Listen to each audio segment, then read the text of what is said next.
Hi, hello, ನಮಸ್ತೆ. So ಎಲ್ಲರೂ ಹೇಗಿದ್ದೀರಾ? ಚೆನ್ನಾಗಿದ್ದೀರಾ ಅಂತ ಅಂದ್ಕೊಂಡಿದ್ದೀನಿ.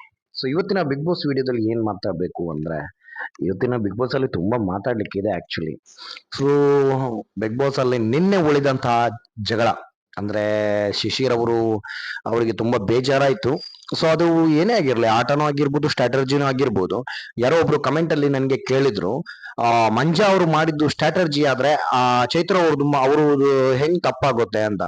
ಸೊ ಅವರಿಗೆ ನಾನು ಇದ್ರ ಮೂಲಕ ರಿಪ್ಲೈ ಕೊಡ್ಬೇಕು ಅಂತ ಇದ್ದೆ, ಅದರಲ್ಲಿ ರಿಪ್ಲೈ ಕೊಡ್ಲಿಕ್ಕೆ ಆಗ್ಲಿಲ್ಲ.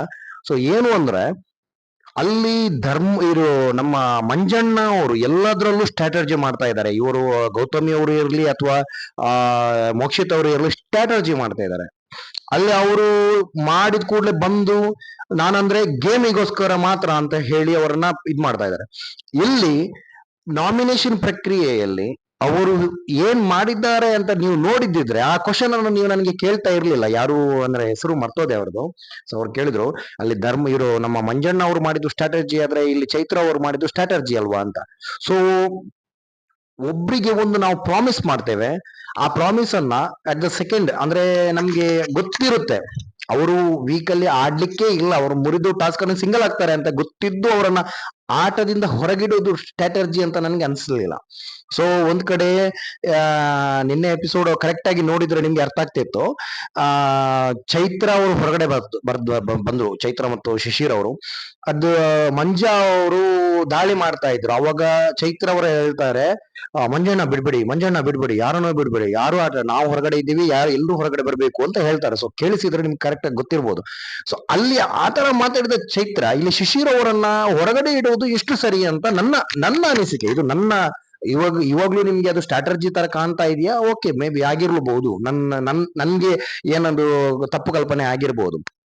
ಸೊ ನೆಕ್ಸ್ಟ್ ಮೂಮೆಂಟ್ ನನ್ಗೆ ಇಲ್ಲಿ ಭವ್ಯ ಮತ್ತು ತ್ರಿವಿಕ್ರಮ್ ಅವರು ಅಂದ್ರೆ ಕ್ಯಾಪ್ಟನ್ ಆಗಿ ಆಟ ಆಡಿಸ್ತಾ ಇದ್ದಾರೆ ಅಂದ್ರೆ ಬಿಗ್ ಬಾಸ್ ಒಬ್ರನ್ನ ಹೊರಗೆ ಇಟ್ಟು ಅಂದ್ರೆ ನ್ಯೂಟ್ರಲ್ ಆಗಿ ಇಟ್ಟು ಆಟ ಆಡಿಸೋದು ಎಷ್ಟು ಸರಿ? ನನ್ಗೆ ಅದು ತಪ್ಪಂತ ಕಾಣಿಸ್ತು. ಯಾಕಂದ್ರೆ ತ್ರಿವಿಕ್ರಮ್ ಅವರು ಈ ವಾರ ಸೇಫ್ ಆಗಿದ್ದಾರೆ. ಅಂದ್ರೆ ಯಾವುದೇ ರೀತಿ ಅವರು ನಾಮಿನೇಷನ್ ಆಗ್ಲಿಲ್ಲ, ಏನೂ ಆಗ್ಲಿಲ್ಲ, ಅದು ಸೇಫ್ ಆಗಿದ್ದಾರೆ. ಸೊ ಅವರು ಉಸ್ತುವಾರಿ ಅಂತ ಇದ್ರು, ಅಂದ್ರೆ ಉಸ್ತುವಾರಿ ತರನೇ ಇದ್ರು. ಇಂಪ್ಯಾಕ್ಟ್ ಪ್ಲೇಯರ್ ಅಂತ ಹೇಳ್ಬಿಟ್ಟು ಅವರನ್ನೇ ತಗೊಂಡಿದ್ದು, ಅದಕ್ಕಿಂತ ವೈಲ್ಡ್ ಕಾರ್ಡ್ ಎಂಟ್ರಿ ಮಾಡ್ಬೋದಿತ್ತು, ಸ್ವಲ್ಪ ಯುನಿಕ್ ಆಗಿ ಮಾಡ್ಬೋದಿತ್ತು. ಇಲ್ಲಿ ಮಂಜಣ್ಣ ಅವರನ್ನ ನ್ಯೂಟ್ರಲ್ ಪ್ಲೇಯರ್ ಆಗಿ ಮಾಡಿದ್ರು. ಸೊ ಅದೆಷ್ಟು ಸರಿ? ನನ್ನ ಪ್ರಕಾರ ಇದು ತಪ್ಪು. ಯಾರು ಅಬ್ಸರ್ವ್ ಮಾಡಿದ್ರು ಇಲ್ವೋ ಗೊತ್ತಿಲ್ಲ, ಕಾಲ್ ಟಾಸ್ಕ್ ಯಾರು ಗೆದ್ರು ಅಂತ ಬಿಗ್ ಬಾಸ್ ಅವರು ಒಂದು ಆಡ್ ಆದ್ಮೇಲೆ ತೋರಿಸಿದ್ರು. ಅದರಲ್ಲಿ ಇನ್ನೂ ಭವ್ಯ ಮತ್ತು ಮಂಜಾ ಅಂತ ಹಾಕಿದ್ರು. ಆಕ್ಚುಲಿ ಭವ್ಯ ಮತ್ತು ತ್ರಿವಿಕ್ರಮ್ ಅವರು ಟೀಮ್ ಅಪ್ ಆಗಿದ್ರು, ಅಂದ್ರೆ ಮಂಜಾ ಅವರು ಹೊರಗಡೆ ಹೋಗಿದ್ರು. ಆದ್ರೂ ಬಿಗ್ ಬಾಸ್ ಅವರು ಸ್ವಲ್ಪ ಕನ್ಫ್ಯೂಷನ್ ಆಯ್ತು ಏನೋ ಗೊತ್ತಿಲ್ಲ. ಸೊ ಅಪ್ರಿಶಿಯೇಟ್ ಮಾಡಲೇಬೇಕು. ಫಸ್ಟ್ ಟೈಮ್ ಅಂತ ಕಾಣುತ್ತೆ, ಒಂದು 2 ಗಂಟೆ ಅವರು ಬಿಡದೆ ನಿಂತಿದ್ರು 4 ಜೋಡಿ. ಸೊ ತುಂಬಾ ಹೆವಿ ಟಾಸ್ಕ್ ಇದು. ನಮ್ಗೆ ನೋಡ್ಲಿಕ್ಕೆ ಒಂದು ತುಂಬಾ ಅಂದ್ರೆ ಏನಪ್ಪ ಇದು ದೊಡ್ಡ ವಿಷಯ ಅಂತ ಕಾಣುತ್ತೆ. ಆದ್ರೆ ಆ ಒಂದು ಎಫರ್ಟ್ ಹಾಕಿದ್ದಾರೆ ಎಲ್ರು. ತುಂಬಾ ಖುಷಿ ಆಯ್ತು. ಅಂದ್ರೆ ಇಲ್ಲಿ ಇವರು ನಮ್ಮ ಭವ್ಯ ಮತ್ತು ತ್ರಿವಿಕ್ರಮ್ ಮತ್ತು ಸುರೇಶ್ ಮತ್ತು ಅನುಷಾ. ಆಕ್ಚುಲಿ ನಾನು ಸುರೇಶ್ ಮತ್ತು ಅನುಷಾ ಅವರಿಗೆ ಕಂಗ್ರಾಟ್ಸ್ ಹೇಳ್ಬೇಕು. ಯಾಕಂದ್ರೆ ಅನುಷಾ ಅವರು ಎಲ್ರಿಗಿಂತ ಫಸ್ಟ್ ಹೇಳಿದ್ರು, ನನಗೆ ಬೆನ್ನು ನೋವು ಆಗ್ತಾ ಇದೆ, ನನ್ಗೆ ಆಗ್ತಾ ಇಲ್ಲ ಅಂತ. ನಾನು ಅನ್ಕೊಂಡೆ ಅವ್ರು ಫಸ್ಟ್ ಬಿಡ್ತಾರೆ ಅಂತ. ಇಲ್ಲಿ ಚೈತ್ರ ಮತ್ತು ಶಿಶಿರ್ ಅವರು ಎಲ್ಲ ಆಟದಿಂದ ಫಸ್ಟೇ ಹೋಗ್ತಾ ಇದ್ದಾರೆ, ಯಾಕಂತ ಗೊತ್ತಿಲ್ಲ. ಸೊ ಅವರು ಒಂದು ಪೇರ್ ಸರಿ ಆಗ್ತಾ ಇಲ್ಲ ಅಂತ ಅನ್ಸುತ್ತೆ. ಸರಿ ಇದ್ರು, ಆದ್ರೆ ಅವರಲ್ಲಿ ಒಂದು ಸ್ವಲ್ಪ ಮಿಸ್ಟೇಕ್ ಆಯ್ತು. ಮನೆಯವರು ಪ್ರಾಮಿಸ್ ಮಾಡಿದ್ರು ಶಿಶಿರ್ ಅವರು, ತುಂಬಾ ಖುಷಿ ಆಯ್ತು. ನಮ್ಮ ಮಧ್ಯೆ ಏನಿದ್ರು ನಾನು ಗೇಮ್ಗೆ 100% ಕೊಡ್ತೇನೆ ಅಂತ ಹೇಳ್ಬಿಟ್ಟು. ಸೊ ಒಂದು ನಾಮಿನೇಷನ್ ಆಗಿರ್ಬೋದು, ನಾಮಿನೇಟ್ ಆಗಿದ್ದಾರೆ ಅಂತ ಹೇಳ್ಬಿಟ್ಟು ಒಂದು ಕಾರಣನೂ ಆಗಿರ್ಬೋದು. ಆದ್ರೂ ಒಂದು ಕರೆಕ್ಟ್ ಆಗಿ ಕ್ಲಿಯರ್ ಆಗಿ ಆಡ್ತಾ ಇದ್ದಾರೆ. ಸೊ ಇಲ್ಲಿ ಟಾಸ್ಕ್ ಅನ್ನ ಗೆದ್ದ ಗೌತಮಿ ಮತ್ತು ಹನುಮಂತ್ ಅವರಿಗೆ 200 ಪಾಯಿಂಟ್ ಸಿಕ್ತು. ಇಲ್ಲಿ ನಮ್ಮ ತ್ರಿವಿಕ್ರಮ್ ಅವರು ಮತ್ತು ಭವ್ಯ ಅವರಿಗೆ 150 ಪಾಯಿಂಟ್ ಸಿಕ್ತು. ಸೊ ಲೀಡ್ ಅಲ್ಲಿ ಇವಾಗ ಗೌತಮಿ ಮತ್ತು ಹನುಮಂತ್ ಅವರು ಇದ್ದಾರೆ. ಸೊ ನನಗೆ ಇನ್ನು ಆಕ್ಚುಲಿ ನಾನು ಇವಾಗಲೇ ಹೇಳಿದಾಗೆ ಅನುಷಾ ಮತ್ತು ಸುರೇಶ್ ಅವರಿಗೆ ಹ್ಯಾಟ್ಸ್ ಆಫ್ ಹೇಳಲೇಬೇಕು. ಯಾಕಂದ್ರೆ ಅಷ್ಟು ಚೆನ್ನಾಗಿ ಆಡಿದ್ದಾರೆ ಅವರು. ಅವರಿಗೆ ಇಬ್ಬರಿಗೂ, ಇವರು ನಮ್ಮ ಸುರೇಶ್ ಅವರಿಗೆ ಅಷ್ಟು ಕಾಲು ನೋವು ಇದ್ರು ಅವರು ಗ್ರೇಟ್. ಅದು 3 ಗಂಟೆ, ಒಂದು 3.5 ಗಂಟೆ ಅಂದ್ರೆ ಸುಲಭದ ಮಾತಲ್ಲ ಅದು. ಸೊ ನಿಜವಾಗ್ಲೂ ಗ್ರೇಟ್. ನಮ್ಮ ಹನುಮಂತು ಏನ್ರಿ ಎಲ್ಲದಕ್ಕೂ ಸೈ. ಇಲ್ಲಿ ಡ್ಯಾನ್ಸ್ ಮಾಡೋಕ್ಕೂ ಸೈ, ಅಲ್ಲಿ ಆಟ ಆಡೋಕ್ಕೂ ಸೈ, ಇಲ್ಲಿ ಸ್ಟ್ರಾಟಜಿ ಮಾಡೋಕ್ಕೂ ಸೈ, ಎಲ್ಲದಕ್ಕೂ ಸೈ. ಹನುಮಂತು ಏನ್ ಆಟಗೂ ನಿಜವಾಗ್ಲು ಒಪ್ಕೊಂಡೆ ಈ ವಾರ. ಸೊ ಆಮೇಲೆ ಹೇಳ್ಬೇಕು ಅಂದ್ರೆ ನನ್ಗೆ ಆ ಇವಾಗ ಒಂದು ಡ್ಯಾನ್ಸಿಂಗ್ ಪೇರ್ ಕೊಟ್ಟಿದ್ದಾರೆ. ಆ ರಾಮಾಚಾರಿ ಮತ್ತು ಚಾರು ಅವರು ಬಿಗ್ ಬಾಸ್ ಒಳಗಡೆ ಬಂದಿದ್ದಾರೆ. ಸೊ ನನ್ ಪ್ರಕಾರ ನೆಕ್ಸ್ಟ್ ಸೀಸನ್ ಅಲ್ಲಿ ಬಿಗ್ ಬಾಸ್ ಅಲ್ಲಿ ಇವರು ಬರಬಹುದು. ಯಾಕಂದ್ರೆ ಕಲರ್ಸ್ ಕನ್ನಡದ ಎಲ್ಲಾ ಸೀರಿಯಲ್ ಆಕ್ಟರ್ಗಳು ಬಿಗ್ ಬಾಸ್ಗೆ ಬರ್ತಾ ಇದ್ದಾರೆ. ಸೊ ನೋಡೋಣ.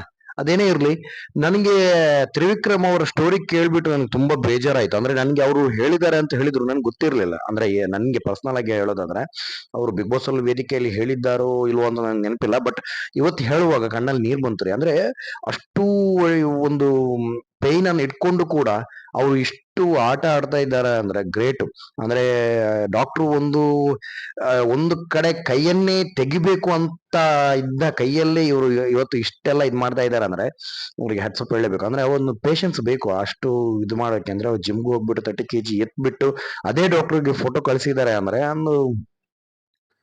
ಸೊ ಇಲ್ಲಿ ಫೋಟೋ ಎಲ್ಲ ತೋರಿಸಿ ಬಾಲ್ಯದ ನೆನಪು ಅಂತ ಹೇಳಿದಾಗ ಇವರು ನಮ್ಮ ಚಾರು ಮತ್ತು ರಾಮಚಾರಿ ಅವರು ಒಂದೊಂದು ಫೋಟೋ ಬಂದಾಗ, ಅಂದ್ರೆ ಧರ್ಮನ್ ಫೋಟೋ ಬಂದಾಗ ಅನುಷ್ ಅವ್ರ ಹತ್ರ ಕೇಳ್ತಾರೆ, ಅನುಷನ್ ಫೋಟೋ ಬಂದಾಗ ಧರ್ಮ ಅವ್ರಿಗೆ ಕೇಳ್ತಾರೆ. ಇಲ್ಲಿ ನಮ್ಗೆ ಕರೆಕ್ಟ್ ಆಗಿ ಕಾಣಿಸ್ತಾ ಇದೆ, ಅವ್ರಿಗೆ ಯಾಕೆ ಅರ್ಥ ಆಗ್ತಾ ಇಲ್ಲ ಅಂತ ಗೊತ್ತಿಲ್ಲ. ಅಂದ್ರೆ ಆ ತ್ರಿವಿಕ್ರಮ್ ಅವ್ರದ್ದು ಫೋಟೋ ಬಂದಾಗ ಭವ್ಯ ಅವ್ರ ಹತ್ರ ಕೇಳ್ತಾರೆ, ಭವ್ಯ ಅವ್ರ ಫೋಟೋ ಬಂದಾಗ ತ್ರಿವಿಕ್ರಮ್ ಅವ್ರ ಕೇಳ್ತಾರೆ, ಶಿಶಿರ್ ಅವ್ರ ಫೋಟೋ ಬಂದಾಗ ಐಶ್ವರ್ಯ ಅವ್ರ ಹತ್ರ ಕೇಳ್ತಾರೆ, ಐಶ್ವರ್ಯ ಅವ್ರ ಫೋಟೋ ಬಂದಾಗ ಶಿಶಿರ್ ಅವ್ರ ಹತ್ರ ಕೇಳ್ತಾರೆ. ಸೊ ಇಲ್ಲಿ ಏನು ಗೊತ್ತಾ, ನಮ್ಗೆ ಅಷ್ಟು ಚೆನ್ನಾಗಿ ನಮ್ಗೆ ಕಾಣ್ತಾ ಇದೆ. ಅಂದ್ರೆ ಧನರಾಜ್ ಫೋಟೋ ಬಂದಾಗ ಹನುಮಂತು ಅವರು ಕೇಳ್ತಾರೆ. ಸೊ ಇಲ್ಲಿ ಗೌತಮಿಗೆ ಮೋಕ್ಷಿತನ್ ಕೇಳ್ತಾರೆ, ಮೋಕ್ಷಿತನ್ ಗೌತಮಿ ಕೇಳ್ತಾರೆ. ಏನಂದ್ರೆ ಅಷ್ಟು ಚೆನ್ನಾಗಿ ಕಾಣಿಸ್ತಾ ಇದೆ, ಅಷ್ಟು ಚೆನ್ನಾಗಿ ಗೊತ್ತಾಗ್ತಾ ಇದೆ. ಅದ್ರಲ್ಲೂ ಎಲ್ಲದ್ರಲ್ಲೂ ನನಗೆ ಓವರ್ ಆಕ್ಟಿಂಗ್ ಅಂತ ಹೇಳಿದ್ದು ಚೈತ್ರ ಅವರು. ಅನುಷಾ ಅವ್ರ ಫೋಟೋ ಅಷ್ಟು ಕ್ಲಿಯರ್ ಆಗಿ ಇದೆ, ಗೊತ್ತಾಗಿಲ್ಲ ಅಂತ ಹೇಳ್ತಾರೆ. ಸೊ ಏನೋ ಫನ್ನಿಯಾಗಿ ಮಾಡಿದ್ರು ಅಥವಾ ಏನಾದ್ರು ಸ್ವಲ್ಪ ನಂದೇನಾದ್ರು ಒಂದು ಓವರ್ ಆಗಿ ಇರ್ಲಿ ಅಂತ ಹೇಳಿ ಮಾಡಿದ್ರು, ಗೊತ್ತಾಗ್ತಾ ಇಲ್ಲ. ಸೊ ನಿಮ್ಗೂ ಹಾಗೆ ಅನಿಸ್ತಾ ಅಂತ ಗೊತ್ತಿಲ್ಲ, ನನ್ಗಂತೂ ಆ ತರ ಅನಿಸ್ತು. ಸೊ ಎಲ್ಲಾ ಆಟ ಒಂದ್ ಕಡೆ ಆದ್ರೆ ಆಟದ ಲಾಸ್ಟ್ ಅಲ್ಲಿ ಬಂದಿರುವಂತ ಒಂದು ಡ್ಯಾನ್ಸ್ ಒಂದ್ ಕಡೆ ಇಟ್ಕೊಳ್ಳೋದಾದ್ರೆ ಮಂಜು ಅವರು ಸ್ವಲ್ಪ ಫೇಲ್ ಆದ್ರು. ಇಲ್ಲಿ ಶಿಶಿರ್ ಮತ್ತು ಧರ್ಮ ಮತ್ತು ಚೈತ್ರ ಅವರ ಡ್ಯಾನ್ಸ್ ನನಗೆ ತುಂಬಾ ಖುಷಿ ಆಯ್ತು. ಇಲ್ಲಿ ಚಾರು ಅವರು ಎಲ್ಲ ಕಡೆ ಹೇಳ್ತಾರೆ ಧರ್ಮ ಅವರಿಗೆ ಡ್ಯಾನ್ಸ್ ಬರಲ್ವಾ, ಚೈತ್ರ ಅವರಿಗೆ ಡ್ಯಾನ್ಸ್ ಬರಲ್ವಾ, ಡೈರೆಕ್ಟ್ ಆಗಿ ಹೇಳ್ತಾರೆ. ಅಂದ್ರೆ ಅವರು ಡ್ಯಾನ್ಸ್ ಬರೋದೇ ಆಕ್ಟರ್ ಆಗಿಲ್ಲ ಅಂತ ನನ್ಗೆ ಅನ್ಸುತ್ತೆ.